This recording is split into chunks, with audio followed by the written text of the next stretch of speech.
সেখানে মূলত রাজনৈতিক দলগুলোর অঙ্গীকার থাকে যে আমরা এই কাজগুলি করব। আমি সেই আলোচনায় যাবার আগে আমি প্রথমেই জানতে চাই আসলে ক্ষমতায় কি আসছে, আপনার কাছে কি মনে হচ্ছে? নির্বাচনে খুব অল্প কয়েকদিন মাত্র বাকি।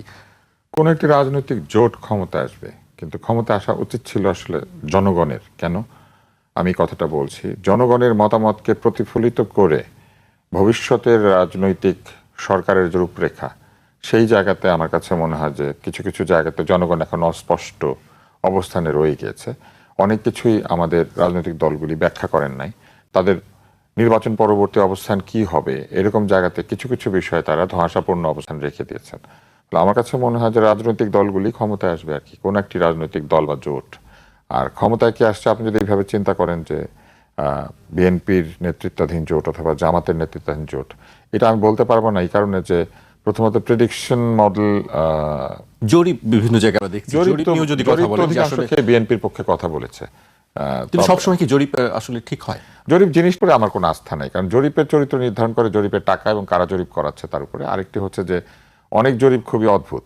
যেমন ধরেন একটা টিভি চ্যানেল লিখলো যে ঢাকা 12 আসনে কে জিতবেন বলে মনে করেন, বলে সবার নাম দিয়ে দিল। আমি একটা এমনি বলছি, এটা কোনো উদাহরণ হিসেবে, ঢাকা 12 স্পেসিফিক না, ধরেন 11, 10। কিন্তু ভোটটা যখন হচ্ছে অনলাইনে, ওনারা কি করে নিশ্চিত করেন যে অনলাইনে ভোটিং এর মধ্যে ওই 11, 12, 13 ভোটাররা যার যার জায়গায় ভোট দিচ্ছেন? এটা তো হয় না।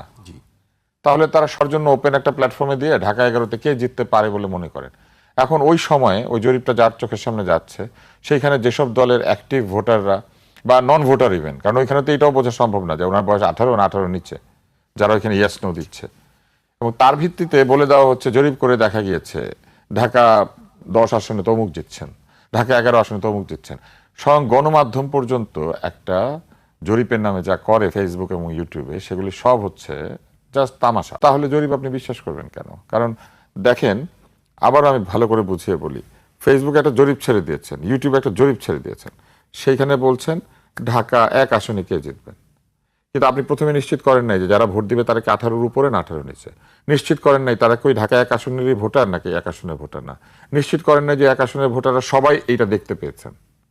তারপর এটাও নিশ্চিত না যে সবাই ইন্টারনেট ব্যবহার করেন, সবাই ইউটিউব এবং ফেসবুকে গিয়ে এই জায়গাটাতে ভোট দিবেন। না দিলেন কত পার্সেন্ট সেটাও নিশ্চিত করেন নাই, কিন্তু ওইটা দিয়ে নিউজ করছেন এগিয়ে আছেন ঢাকা 1-এ জরিপের ভিত্তিতে অমুক প্রার্থী। এগুলো জাস্ট তামাশা, খেলা। মানে এইটা কি প্রভাবিত করার জন্য এই কাজগুলি করা হয়? এগুলি এক ধরনের ভোটারদের প্রাচীন পদ্ধতি ভোটারদেরকে প্রভাবিত করার জন্য। যদি শিক্ষিত ভোটার হয় তাহলে এটা দিয়ে কোনোভাবেই প্রভাবিত হয় না। আর অশিক্ষিত ভোটার যদি হয় তবে কোনো কোনো ক্ষেত্রে তারা মনে করে যে আয় হায় উনি তো জিতে যাচ্ছেন, তাহলে আমার ওনার সাথেই থাকা উচিত। এইভাবে হয়তো কেউ কেউ প্রভাবিত হতে পারেন। তবে আমার মনে হয় যে এই পরিমাণটা আগের চাইতে অনেক কমে এসেছে, কারণ মানুষ এখন এগুলো বুঝে। জি, আরেকটি বিষয় অনেক জরিপ তো আছে পয়সা দিয়ে করানো হয়। জি, তুষার ভাই, খুব অল্প কয়েকদিন নির্বাচনের 12 তারিখ ভোটের ব্যাপারে, কিন্তু এখনো গণভোট নিয়ে একটি কথা বিভিন্নজন বলছেন। এখনো আমরা সম্প্রতি দেখেছি শাহীন মালিকের একটি বক্তব্য, আমি সেই বক্তব্যটি একটু উল্লেখ করতে চাই।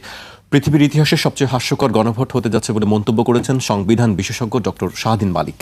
নির্বাচন, রাজনীতি এবং অর্থনীতি নিয়ে খান ফাউন্ডেশনের এক আলোচনায় তিনি বলেন, 12 ফেব্রুয়ারি সংসদ নির্বাচনের কথা বলা হলেও আদতে এটা একটা স্থানীয় সরকারের নির্বাচন হচ্ছে। তিনি তার এই কথাটাকে আপনি কিভাবে দেখছেন? যে তিনি যা বলেছেন তিনি তো সেটা ব্যাখ্যা করেছেন এখানে, অতএব তার ব্যাখ্যাটা যদি আপনি একই সাথে পড়েন তাহলে মানুষ বুঝে ফেলবে। উনি যা যা বলেছেন এই কথাগুলি টকশোতে আমার মতো অনেকেই বলেছেন, গণমাধ্যমে এই প্রসঙ্গগুলি আগে এসেছে। উনি যেহেতু একজন বাংলাদেশের শীর্ষস্থানীয় আইনজীবী, আইনের ব্যাপারে একজন বিশেষজ্ঞ, এমনকি সাংবিধানিক আইনের ব্যাপারও, উনি যা বলেছেন সেইখানে ভুল থাকার কোনো সম্ভাবনা নাই। উনি যদি কোনো কিছুকে হাস্যকর বলে থাকে তাহলে ফেসবুকের হাহা রিয়াকশন ছাড়াই বলা যায় যে এটা একটা হাহা হতে যাচ্ছে, এবং এটা হাহা হবে, কেন হবে এটা কিন্তু উনি ব্যাখ্যা করেছেন। আমি শুধু কয়েকটি কথা বলি। একটি হচ্ছে press institute of Bangladesh, PIB, তারা একটা নির্বাচনী নির্দেশিকা তৈরি করেছে গণমাধ্যম কর্মীদের জন্য। সেখানে পরিষ্কার ভাষায় লিখেছে যে গণমাধ্যমে হ্যাঁ ভোট দিলে নতুন সংবিধান হবে। এই গণমাধ্যমে হ্যাঁ ভোট দিলে নতুন সংবিধান হবে? এই সংস্কার কি নতুন সংবিধান তৈরি করতে যাচ্ছে, নাকি এক্সিস্টিং সংবিধানের কিছু ধারাকে পরিবর্তন করে এটাকে ফ্যাসিবাদ বিরোধী একটা চরিত্র দিতে চাচ্ছে? ব্যাপারটা তাই ছিল না? শুরুতে তাই বলা হয়েছিল। তাহলে ওইখানে প্রিন্টেড অবস্থায় লেখা আছে যে নতুন সংবিধান হতে যাচ্ছে, নতুন সংবিধান হবে। নতুন সংবিধান কি করে হবে? সেই সংবিধান কি তাহলে 2026 সালের সংবিধান? এই কথাটাই তো পরিষ্কারভাবে বলে নাই। ফলে পুরো গণভোটের ব্যাপারটাই একটা ধোঁয়াশা। এইটা হ্যাঁ দিলে কি হবে আসলে? জি, এটিও প্রশ্ন যে হ্যাঁ, হ্যাঁ, কি হবে? জয়ী হলে কি হবে বা না জয়ী হলে কি হবে হ্যাঁ, সেটি- হ্যাঁ জয়ী হলে কি হবে, হ্যাঁ জয়ী হলে কি হবে না, এই ব্যাপারগুলি খুব পরিষ্কারভাবে ওনারা বোঝান নাই। ওনারা কতগুলি পজিটিভ জিনিসপত্র এখানে দিয়ে একটা প্রচার অভিযান শুরু করেছেন, যেখানে বারবার বলার চেষ্টা করেছেন যে এইগুলি হলে আর ফ্যাসিবাদ আসবে না।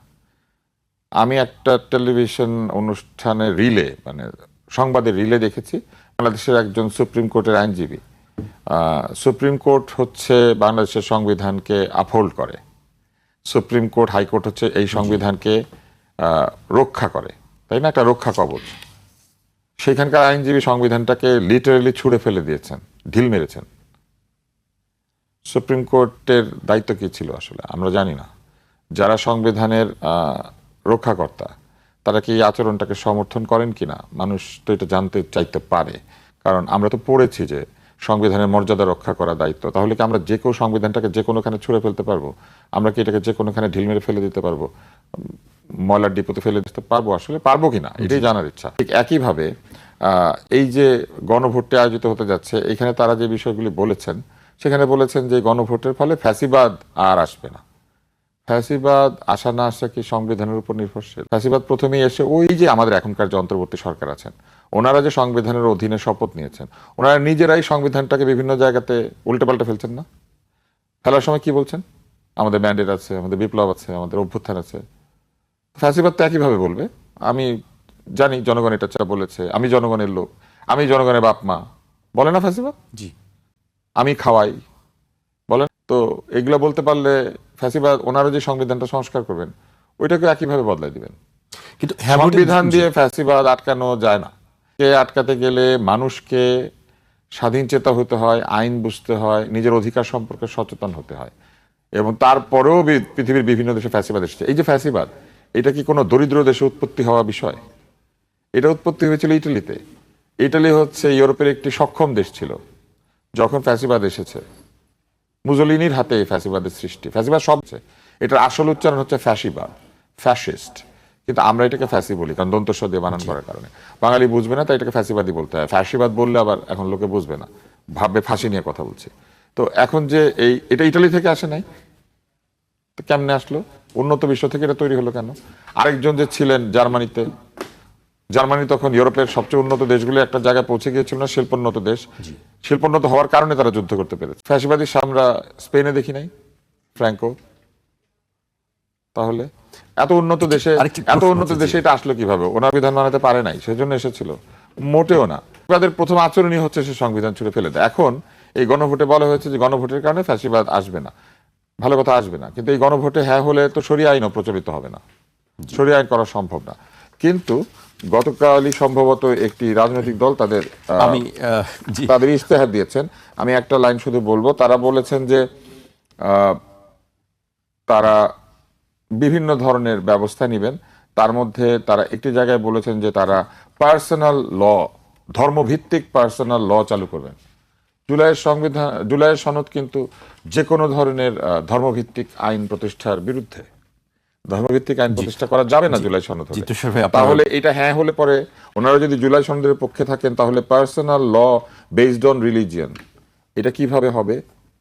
এটা তো ব্যাখ্যা করতে হবে।